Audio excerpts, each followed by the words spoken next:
Halo, selamat datang di bedah materi kita kali ini. Pernah bayangin gak sih gimana sekumpulan orang yang tadinya kerja sendiri-sendiri, agak kacau gitu, tiba-tiba bisa berubah jadi satu mesin organisasi yang super efisien? Nah, hari ini kita bakal bongkar fondasi paling mutlak dari ilmu manajemen, yaitu fungsi pengorganisasian.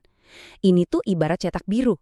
Gimana caranya sebuah proyek sederhana bisa dibangun, disusun, sampai akhirnya menjulang tinggi, layaknya gedung pencakar langit. Oke, kita langsung mulai aja ya. Coba ingat-ingat, pernah nggak sih kalian ngerasa bener-bener kewalahan waktu harus kerjain proyek gede sendirian? Kayak rasanya waktu 24 jam tuh nggak pernah cukup. Kita semua pasti pernah ngalamin. Nah, alasan paling mendasar kenapa manusia itu repot-repot bikin organisasi adalah untuk mendobrak batasan itu. Kalau kerja sendiri, tenaga kita terbatas, pengetahuan kita terbatas. Jadi organisasi ini adalah jawaban mutlak untuk mengatasi keterbatasan kita sebagai manusia. Dan dari situlah muncul konsep pengorganisasian sebagai solusi pamungkasnya. Kalau merujuk ke Boone dan Kurtz, pengorganisasian itu bukan cuma sekedar ngumpulin orang di satu ruangan. Bukan gitu. Ini tuh gabungan antara seni dan sains. Gimana caranya kita merencanakan, ngatur orang, plus ngatur sumber daya fisiknya, entah itu peralatan, uang, atau teknologi. Ibaratnya kita lagi menyelaraskan tenaga manusia dengan benda-benda mati ini, biar semuanya gerak bareng seirama buat capai satu tujuan spesifik. Terus gimana caranya kita tahu kalau sebuah organisasi itu udah benar-benar sehat? Pastinya butuh tujuan yang jelas dan pembagian kerja yang masuk akal dong. Tapi ada satu prinsip yang pengen banget saya highlight di sini, dan ini gampang banget diingat. KISS, singkatan dari koordinasi, integrasi, sinkronisasi, dan simplifikasi.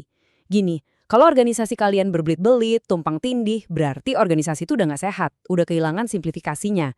Dan pastinya ada aturan emas yang nggak boleh dilupain. The right man in the right place. Menempatin orang dengan keahlian yang pas, di posisi yang pas. Dua hal ini benar-benar jangkar kita buat nilai seberapa efektif sebuah institusi. Biar gampang, ini peta jalan kita hari ini. Pertama, mengapa organisasi itu penting? Kedua, fondasi utamanya, pembagian kerja. Ketiga, anatomi struktur organisasi. Keempat, rentang manajemen dan koordinasi. Dan kelima, pendelegasian wewenang. Bagian pertama, mengapa organisasi itu penting? Fokusnya adalah untuk mengatasi keterbatasan individu. Intinya, sebuah kesatuan itu bisa nyampe hal-hal monumental yang gak bakal pernah bisa diraih kalau individu-individu itu bergerak terpisah. Jadi, poin krusialnya di sini adalah sinergi. Sinergi ini semacam keajaiban ya. Keajaiban yang muncul waktu organisasi itu berhenti beroperasi sebagai sekedar kerumunan orang dan mulai berubah wujud jadi satu sistem yang utuh. Lewat sinergi, gabungan dari elemen-elemen yang ada tuh ngasilin sesuatu yang jauh lebih besar daripada sekedar penjumlahan bagian-bagiannya. Itulah alasan utamanya kenapa kita sampai repot-repot menyusun hierarki dan prosedur. Kedua, fondasi utama pembagian kerja. Kalau kalian bingung gimana sinergi itu dibangun dari nol, disinilah letak bahan baku utamanya. Coba bayangin kayak sel yang membelah diri di dalam sebuah organisme yang lagi tumbuh. Dari satu tugas raksasa, dipecah-pecah jadi unit-unit kecil yang punya fungsi spesifik. Dengan memecah tujuan raksasa tadi jadi tugas-tugas yang lebih kecil dan terkotak-kotak, kita mastiin setiap orang punya fokus yang tajam. Nggak ada ceritanya satu orang hancur kebingungan gara-gara harus mikul beratnya seluruh operasional bisnis sendirian. Mereka cukup pegang tanggung jawab di aktivitas yang sesuai sama keahlian mereka aja. Hasilnya, efisiensi meledak karena semua orang tiba-tiba jadi spesialis di bidangnya masing-masing. Ketiga, anatomi struktur organisasi mencetak biru bisnis. Setelah tugas-tugas tadi dibagi jadi serpihan, sekarang saatnya merangkainya kembali jadi bentuk yang utuh. Disinilah wujud fisik dari organisasi mulai kelihatan seiring mereka nambah orang dan menghadapi tantangan yang makin rumit. Nah, ini ilustrasi bentuk bisnis yang paling simpel. Namanya struktur lini. Dikenalin sama Henry Fayol, struktur ini benar-benar ideal buat tim kecil atau dunia militer. Alur komandonya mengalir lurus sebagai anak panah dari atas ke bawah. Bos di pucuk ngasih perintah, manajer nerusin, bawahan langsung eksekusi. Nggak ada ruang buat ambiguitas. Tapi catatannya, sistem ini nuntut si bos untuk menguasai banyak hal, karena dialah sumber segala keputusan. Sekarang kita lihat gimana kalau gedungnya makin tinggi. Seiring perusahaan tumbuh menyerupai gedung pencakar langit, situasinya kan makin kompleks. Si direktur utama di puncak piramida nggak bakal sanggup lagi ngurusin semuanya sendirian. Dia butuh banget bantuan. Disinilah struktur lini staf diterapin. Posisi staf ahli ditambahin buat mendampingin pimpinan.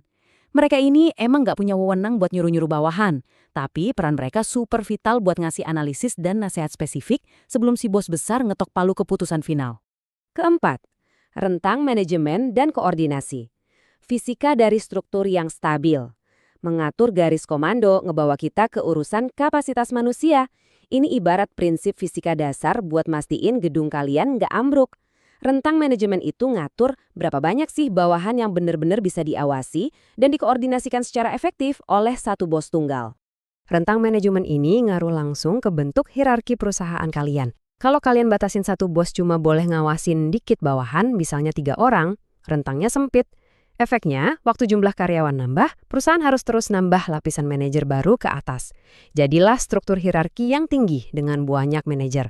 Sebaliknya, kalau satu bos bisa langsung pegang belasan orang, rentangnya lebar, jadi strukturnya datar.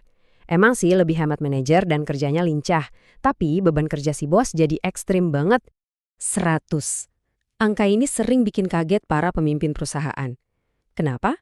Karena ini adalah jumlah kemungkinan interaksi silang yang harus dijaga sama seorang manajer kalau dia ngelola cuma 5 bawahan langsung. Ya, 5 orang doang.